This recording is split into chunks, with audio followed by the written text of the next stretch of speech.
ここからがネクロマンスターの本領だ。起きろ。 Halo penggemar anime pecinta janda, kembali lagi bersama saya di channel Zero Anime. Gimana nih kabar om dan tante-tante? Apakah kalian semua sehat? Kalau sehat, alhamdulillah ya. Mimin juga sakit dikarenakan belum mendapatkan janda anak ke-15. Nah jadi di video kali ini, Mimin akan lanjutkan pembahasan cerita anime solo leveling side story-nya ke episode 5. Saat dimana mulainya pertarungan Jinwo melawan arsitek dan lahirnya anak Jinwo yang bernama Suho. Tapi sebelum lanjut ke videonya, alangkah baiknya om dan tante-tante subscribe dululah channel Mimin. Biar aku lebih semangat lagi bikin videonya, dan semoga kalian selalu diberikan kesehatan. Cerita berlanjut ketika Jinwo yang sudah merampas secangkir kopi dari tangan si petugas. Karena dirinya berpikir, kalau yang lebih kuat tentu bisa mengambil apapun dari yang lemah. Semua orang yang melihat momen keanehan si Jinwo untuk pertama kalinya tentu membuat mereka sampai bertanya-tanya. Bahkan di saat ini juga, mereka bisa merasakan dengan adanya sesuatu yang menyeramkan dari si Jinwo. Bertepatan dengan momen itu juga, datanglah si cewek Tobrut di depan Jinwo yang langsung memanggilnya dengan sebutan Mas-Mas. Hingga di saat mereka sudah bertatapan dan berhadapan, di saat itulah cewek Tobrut itu menanyakan soal luka yang berada di muka Jinwo. Tak lama kemudian, setelah mereka berbincang-bincang soal cinta, terlihatlah dengan para hunter rank rendah yang sedang berkumpul di luar gate dengan tujuan akan menyelesaikan pekerjaan mereka. Tapi mereka dipimpin oleh hunter tingkat tinggi yang bernama Pak Song karena memiliki kemampuan hebat yang membuat mereka percaya kalau Pak Song pasti bisa melindungi mereka. Hingga dalam beberapa detik saat mereka akan memasuki gate, tiba-tiba Jinwo merasakan dengan adanya sesuatu di dalamnya yang membuat dirinya curiga. Bahkan, ia juga bisa merasakan dengan adanya kekuatan sang monark yang sedang berada di dalam gate tersebut. Menyadari hal itu, sontak ia pun langsung meminta izin kepada Pak Song agar dirinya juga bisa memasuki gate dengan tujuan akan menyelidiki gate tersebut. Setelah berada di dalam gate, terjadilah pembantaian para monster-monster yang membuat para monster dikalahkan dengan sangat mudah. Bahkan hanya dengan satu kali gerakan saja, seketika membuat monster tersebut tertebas hingga tak berdaya, yang membuat para hunter lain dikejutkan sampai bertanya-tanya. Bukankah hunter Sung hari ini terlihat sangat aneh? Mustahil monster dungeon ini terlalu lemah, tapi mataku tidak bisa mengikuti pergerakannya. Namun, ketika Jinwo mendengar perkataan dari Pak Song untuk menyuruh dirinya berhenti, di saat itulah ia langsung menebas leher Pak Song dengan kecepatan kilatan yang tidak bisa terlihat. Kemudian, Jinwo memberikan para hunter lain pilihan, apakah mereka akan mengikuti dirinya atau Pak Song. Menyadari hal tersebut tentu membuat mereka terkejut hingga terpaksa untuk menuruti perintah dari Jinwo. Saat mereka sedang berjalan-jalan menyelusuri lorongan di dalam gate dengan waktu 20 menitan. Di saat itulah mereka menemukan sebuah pintu dengan ukuran yang begitu besar yang membuat mereka bertanya-tanya apakah pintu tersebut adalah pintu boss dungeon. Bahkan mereka juga pertama kali melihat pintu di dalam gate yang membuat mereka merasakan dengan keanehan dan ekspresi wajah yang begitu khawatir. Namun ketika Jinwo sudah membuka pintu tersebut, tiba-tiba dirinya langsung menarik salah satu hunter ke dalam yang membuat hunter itu terlihat begitu panik. Hingga di saat hunter itu menanyakan dengan apa yang telah Jinwo lakukan, dan Jinwo sudah menjawab pertanyaannya. Di momen itulah mereka memasuki ruangan tersebut untuk melakukan pemeriksaan dengan adanya patung-patung batu dan adanya obor api yang sedang menyala. Di saat itu juga, mereka seketika melihat salah satu patung dengan ukuran yang sangat besar.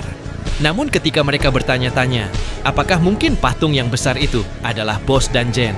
Jinwo pun menunjukkan salah satu patung batu yang mempunyai sayap dan memegang sebuah batu dengan adanya penulisan yang membuat para hunter kembali bertanya-tanya. Apa? Menurutku rune yang tertulis di batu itu, apakah ada yang tahu cara membaca huruf di sana? Tapi ketika Jinwo akan mencoba membaca penulisannya, tiba-tiba terjadilah penarikan dari cewek Tobrut yang langsung memberitahukan soal patung besar yang berada di sana. Namun di saat Jinwo mencoba melepaskan pelukan hangat dari cewek si Tobrut, di saat itulah Jinwo langsung membacakan mereka mengenai tulisan yang berada di patung tersebut. Pertama, sembahlah dewa. Kedua, pujilah dewa. Ketiga, buktikanlah imanmu. Namun saat Jinwo kembali membaca penulisan terakhir yang mengatakan mereka yang tidak dapat menjalankan peraturan tidak akan bisa kembali hidup-hidup. Tiba-tiba, semua para hunter tampak dikejutkan karena melihat patung batu raksasa di sana menatap mereka dengan memancarkan sihir kekuatan api. Hingga di saat itu, terjadilah serangan api dari monster batu raksasa yang membuat Jinwo langsung murka hingga bertanya-tanya, "Wow, berani-beraninya kau mencoba menghancurkanku dengan kekuatan seperti ini?" Setelah itu, Jinwo pun mencoba menahan serangan api dari monster batu raksasa dengan tujuan melindungi semua para hunter di belakangnya. Hingga di saat semua para hunter terlihat sangat panik dan serangan api dari monster batu telah usai, di momen itulah Jinwo menyerang balik dengan memancarkan kekuatan sihir bola api yang membuat tekanan udara menjadi sangat panas, sampai langsung memancarkannya ke arah si monster batu raksasa. Alhasil serangan dari apinya tadi seketika membuat monster batu raksasa itu ditumbangkan yang membuat semua para hunter kembali dikejutkan. Dan saat Jinwo sudah memberitahukan mereka soal kekuatannya, tiba-tiba bergeraklah semua monster batu lain hingga langsung berniat untuk menyerang Jinwo. Menyadari hal tersebut, sontak membuat Jinwo dibuat begitu semangat sampai menyuruh mereka untuk maju. Namun dengan satu persatu, siapa sangka hanya dengan satu sekali serangan saja bisa membuat monster batu itu terpental ke belakang yang mengarah ke semua para hunter. Betapa kuatnya si Jinwo menggunakan wadah Antares karena dengan satu kali serangan bola apinya saja bisa membuat pasukan monster batu itu hancur lebur layaknya seperti memecahkan sebuah gelas. Hingga di saat Jinwo mengatakan, "Apakah sudah berakhir?" Di saat itulah bos dungeon di sana langsung membangkitkan dirinya dengan diiringi pertanyaan-pertanyaan kepada Jinwo. "Wahai engkau, siapakah dirimu? Momen terbaik yang kusiapkan kau hancurkan?" Namun setelah mempertanyakan soal itu, tiba-tiba terjadilah serangan tombak dari Jinwo yang membuat dirinya langsung panik karena setengah badannya dihancurkan dengan sangat mudah. Kemudian Jinwo berkata, "Aku datang bukan untuk berbicara dengan boneka sepertimu. Yang aku inginkan adalah kekuatan yang ada di balik semua ini." Ketika Jinwo mengeluarkan perkataan terakhirnya dengan menyuruh mereka untuk menunjukkan kekuatan aslinya, di saat itulah monster batu itu menggunakan sihir kekuatan Monarch of Destruction yang bisa membangkitkan pasukan batunya. Setelah itu, muncullah armor bayangan yang berada di lengan tangan hingga seluruh badannya. Hingga di saat pasukan raksasanya sudah dibangkitkan dengan ukuran badan yang lebih besar lagi. Entah kenapa Jinwo kembali dibuat begitu, senang seakan-akan menemui cewek Tobrut yang berusia 18 tahun. Setelah menyadari hal tersebut, sontak membuat Jinwo langsung melesat ke arah si monster. Namun ketika si monster mencoba menghalangi dirinya dengan menggunakan salah satu telapak tangannya, dengan sangat mudah dirinya berhasil menghancurkan, yang membuat monster itu tampak langsung dikejutkan. Siapa sangka ternyata momen yang begitu menegangkan tadi adalah sebuah mimpi dari Jinwo yang membuat Jinwo langsung terbangun sampai bertanya-tanya dan bingung. Selang beberapa tahun, evaluasi tahunan mengerahkan Jinwo bekerja di kantor polisi dan terdapat dengan rumor seperti seorang detektif di divisi pembunuhan kantor polisi yang berpusat berinisial seperti hantu. Polisi yang bernama Sehwan menjadi detektif pemula. Inisial itu didapatkannya karena dia tak hanya menyelesaikan kasus miliknya, tapi juga menemukan pelaku dari kasus yang belum terpecahkan. Tingkat kepastian penangkapannya sekitar 200%. Makanya setiap penjahat keji yang menghadapi hantu berubah menjadi domba penurut. Rumor ini sudah menyebar di kalangan aparat kepolisian wilayah. Di saat itu, Sehwan dihampiri oleh salah satu pria bagian kepolisian yang membuat dirinya langsung hormat kepadanya. Hingga setelah kepolisian itu sudah menyuruhnya untuk tidak terlalu kaku dan memberikannya secangkir kopi. Di saat itulah Sehwan memberitahukan mengenai dirinya yang diperintahkan untuk pindah ke divisi detektif. Namun, ketika kepolisian itu mengatakan detektif hantu, tiba-tiba Sehwan langsung terkejut yang membuat kepolisian itu kembali memberitahukan bahwa nama hantu itu adalah sebuah nama panggilan yang ia berikan kepada detektif. Tapi, divisi lain dipanggil berbeda. Maka dari itu kepolisian itu pun kembali menanyakan kepada Sehwan, apakah Sehwan pernah mendengar panggilan seperti itu? Hingga di saat Sehwan sudah menjawab pertanyaan tadi, di momen itulah Jinwo datang di belakang mereka yang membuat Sehwan tampak dikejutkan.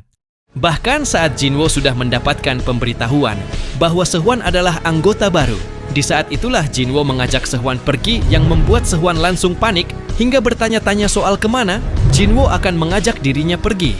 Namun, entah kenapa Jinwo mengabaikan pertanyaannya, melainkan Jinwo lah yang menanyakan kenapa Sehwan memilih menjadi polisi.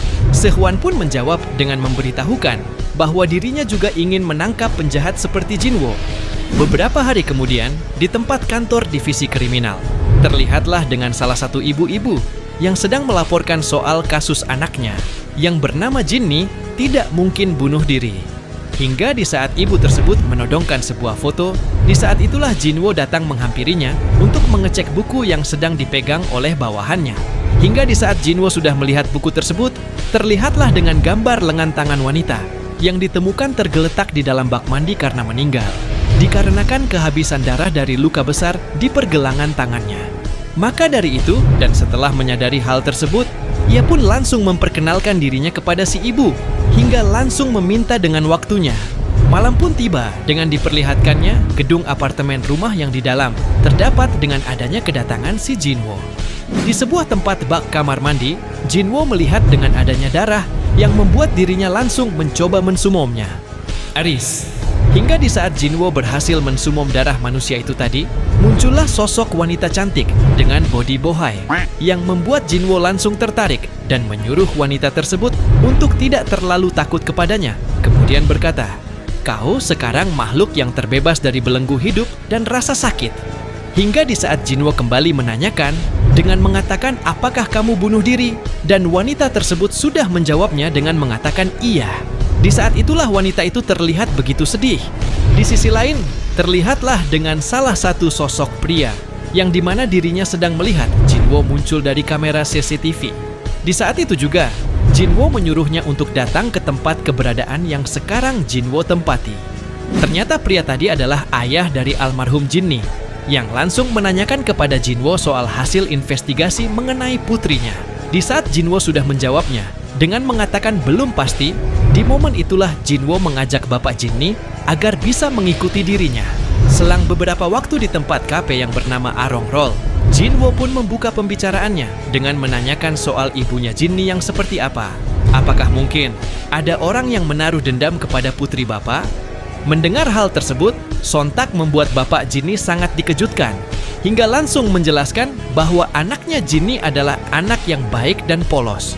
Dengan begitu sedih, ia pun kembali mengeluarkan perkataannya, namun dengan meminta maaf karena dirinya tak percaya kalau putrinya meninggalkannya seperti itu. Hingga di saat Jinwo kembali mengatakan, "Bapak pasti merindukan putri Bapak kan?" Di saat itulah ekspresi wajahnya berubah menjadi tangisan yang diiringi dengan kembali berkata-kata, "Tentu saja, tapi saya yakin Bapak tahu kalau Jinni bukanlah anak biologis saya. Itulah alasan saya begitu mencintai dan menyayanginya meskipun dia bukanlah anak kandungku. Kalau saja dia memberitahukan kalau dia kesakitan dan perlakuanku berlebihan untuknya." Namun setelah mengatakan itu, tiba-tiba Jinwo menodongkan HP-nya ke arah Bapak Jinni dan menyuruh Bapak Jinni agar mendengarkan file suara yang ia dapatkan. Setelah file suara rekaman itu sudah dibuka dan berbunyi, tiba-tiba berubahlah ekspresi wajah Bapak Jinni menjadi kepanikan karena mendengar rekaman yang menjadi bukti dari pelecehan keji yang diderita Jinni akibat perbuatannya semenjak Jinni masih kecil. Meskipun Jinni sudah kabur cukup jauh, tapi bapak angkatnya selalu menghubungi Jinni dan berkata, "Aku ingin melihatnya." Kemudian pada akhirnya, Jinni memilih untuk mengakhiri hidupnya. Hingga di saat pemutaran file suara itu telah usai, bapak itu pun menanyakan kepada Jinwo dengan alasan kenapa Jinwo memutar file suara tersebut di depannya. "Jika tujuan Bapak ingin menangkapku, bukankah Bapak seharusnya membawa beberapa anggota lain, lalu memborgol tanganku?" Namun di momen itu, Jinwo memberikannya dua pilihan. Yang pertama, dirinya harus mengakui segala kesalahannya di kantor.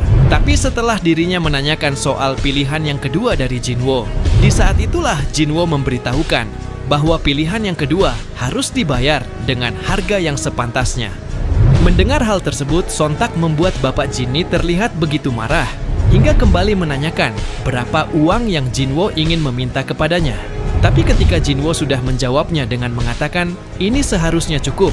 Di saat momen itulah bapak tersebut langsung dibuat sangat ketakutan karena merasakan dengan adanya tekanan energi sihir dan melihat tatapan mata si Jinwo yang begitu mengerikan. Hingga di momen itu juga, Jinwo kembali memberitahukan soal tempat yang sedang Bapak Jinni duduki. Sekarang bukanlah dunia, melainkan dunia berbeda yang ia ciptakan dengan menggambarkan dunia luar dan tanah kematian, yang dimana tak satu pun roh hidup bisa masuk tanpa adanya perizinan darinya. Mendengar pemberitahuan seperti itu, tentu membuat Bapak Jinni sangat ketakutan, sampai kembali menanyakan dengan apa yang Jinwo maksudkan. Hingga di saat Jinwo sudah menjawabnya dengan menanyakan bagaimana dirinya bisa sampai ke tempat ini. Di saat itulah dirinya kembali dikejutkan, ketakutan dan merinding karena telah menyadari dengan tempatnya yang tidak ada satupun orang selain dirinya dan Jinwo. Dan setelah menyadari momen itu dengan ekspresi wajah yang masih saja merinding, terjadilah pancaran sihir kekuatan janda dari Jinwo yang membuat dirinya kembali dibuat sangat ketakutan hingga berniat mencoba untuk kabur. Namun, hasilnya nihil karena muncullah pasukan prajurit Jinwo yang langsung mencoba untuk menahan dan langsung mencabik-cabik seluruh organ tubuhnya dengan adanya tusukan hingga pemotongan tangan yang membuat dirinya sangat kesakitan. Setelah pasukan prajurit bayangan Jinwo selesai memotong tubuh Bapak Jinni seperti sate ayam, di momen itulah Jinni memunculkan dirinya yang langsung mengeluarkan perkataan, namun dengan mengucapkan terima kasih kepada Jinwo. Namun, ketika Jinwo kembali menanyakan kepadanya, apakah ada hal lain yang ingin dikatakan, ia pun dengan senang hati sekali lagi meminta bantuan Jinwo lagi. Keesokan harinya di tempat kantor kepolisian, Jinwo memberikan ibunya Jinni sebuah kado terhias yang membuat ibu Jinni sangat terharu hingga menanyakan, apakah Jinni mempersiapkan ini? Setelah Jinwo sudah menjawab pertanyaannya tadi, di saat itulah dirinya langsung membuka tali pita di kotak kado pemberian anaknya. Namun sedikit demi sedikit, dirinya tiba-tiba mengeluarkan air matanya karena melihat dengan adanya sebuah gelas dan kertas dengan penulisan Happy Birthday. Selang beberapa jam setelah Jinwo pulang dari kantornya, terlihatlah dengan Jinho yang menemuinya dengan tujuan ingin melamar Nona Jin-ah. Mendengar hal itu, sontak membuat Jinwo langsung dikejutkan. Namun, Jinho kembali memberitahukan mengenai hatinya yang benar sangat serius ingin melamar adiknya. Akan kuungkapkan perasaanku padanya hari ini, tapi apa kau pikir dia akan menyukai cincin ini? Setelah Jinwo sudah menjawab pertanyaannya dengan mengatakan, aku kurang tahu. Jinho pun kembali memberitahukan kakak iparnya mengenai dengan dirinya yang sudah mempersiapkan banyak hadiah untuk berjaga-jaga jika cincin tersebut ditolak secara mentah-mentah. Bahkan, Jinho juga akan membangunkan Jin-ah bangunan rumah sakit di dekat kantornya jika Jin-ah sudah menyelesaikan gelar kedokteran.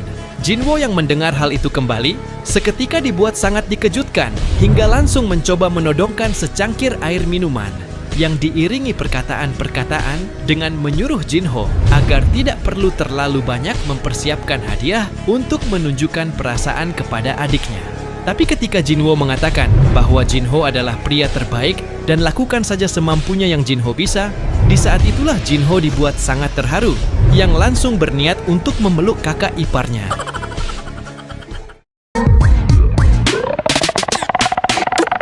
Nah, jadi inilah keseluruhan cerita dari video anime Solo Leveling Side Story Season 1 episode 5 kali ini. Untuk episode selanjutnya, Mimin akan upload secepatnya ya. Dan terima kasih buat kalian yang sudah menonton video ini sampai selesai. Dan jangan lupa untuk mengklik tombol subscribe, like, dan komen sebagai support dan dukungan untuk saya di channel ini.